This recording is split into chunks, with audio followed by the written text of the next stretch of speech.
first question is just, that final push. Today's the last day for early voting. Yes. What do you want people to know? This election has been such a long time coming. This district has gone without its voice, without its vote, without anybody to advocate on its behalf for far too long. So I would love for people to remember that and prioritize going out and voting, because that's how they get their voice back.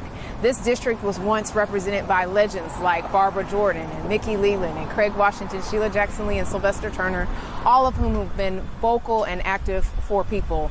And so now is finally our chance to get our seat at the table again and have our voices heard by way of finally having this special election runoff take place. So we're trying to emphasize to people to remember that. I know that there have been some, twists and turns with the early voting timeframes changing because of the inclement weather. And so we are now past that. It's beautiful out. People can come out and vote until 7 p.m. today. And if not, go vote on Saturday from 7 a.m. to 7 p.m.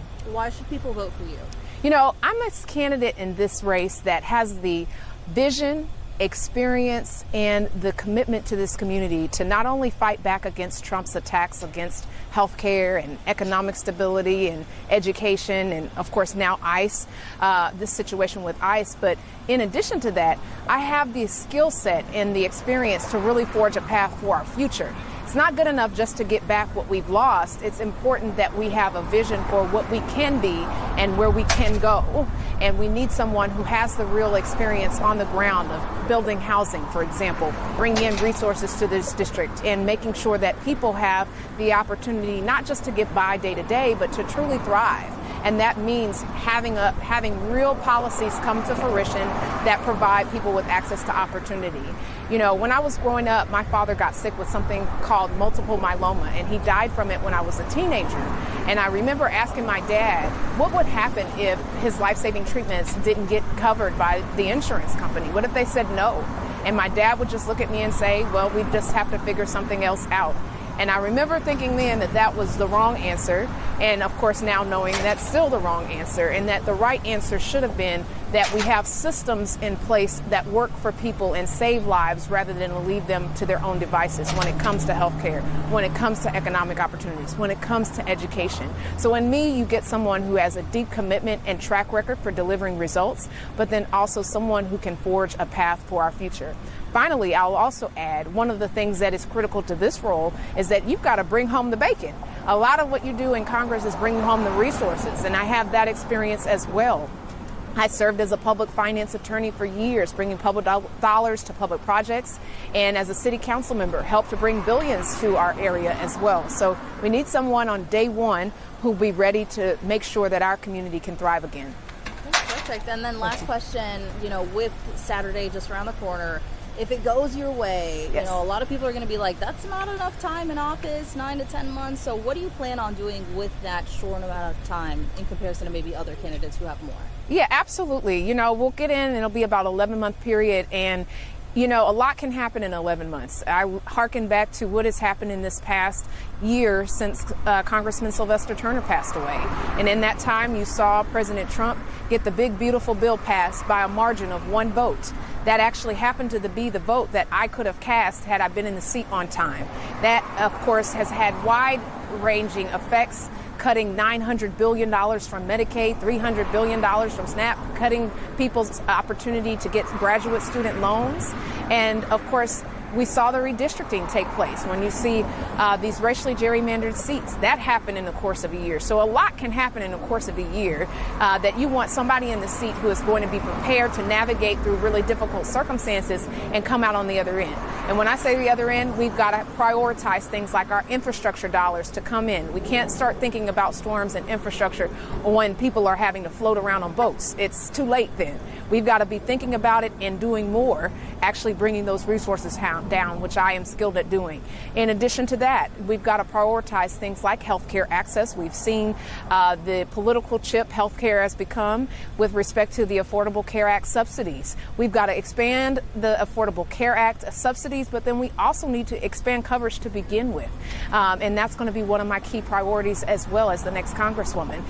Finally, we've got a housing crisis in Houston that we've got to contend with as well. And so I'm very eager to bring home resources and and a novel approach to how we can put more affordable housing in our community so that everybody in our Houston community can thrive. Finally, I will also end with this fight with regard to ICE. The way that ICE is terrorizing our communities, killing American citizens, is just simply unacceptable. And we need to hold President Trump and ICE accountable for their actions. And there are 3 branches of government. There should be checks and balances in this country. And I'm here to bring that voice back to Washington so that we can hold the president to account for what is happening with regard to these atrocities we're seeing take place across the nation. Perfect. Anything else you want to add? Yes, just go vote. Remember, my name is on the ballot, but it's your future that is on this ballot. So don't just go vote for a candidate. Vote for yourself. Vote for your community. Vote for the outcomes you want to see. And then go, of course, vote today until 7 o'clock or vote on Saturday from 7 to 7. So we're just trying to knock this out quick. So this is the last day for early voting. What do you think people should know about you, about voting, about just last minute, pitches for people that maybe haven't submitted their vote as of yet?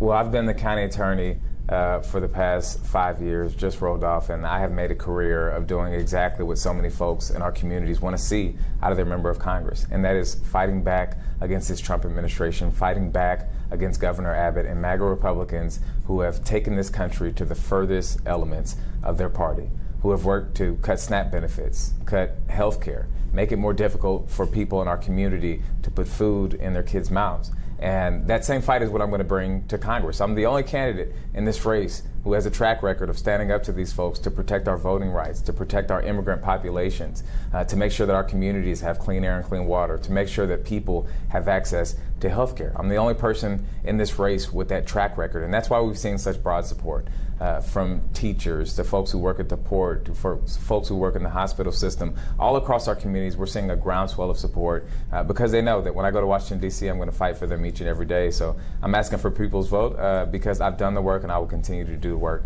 in Washington, D.C.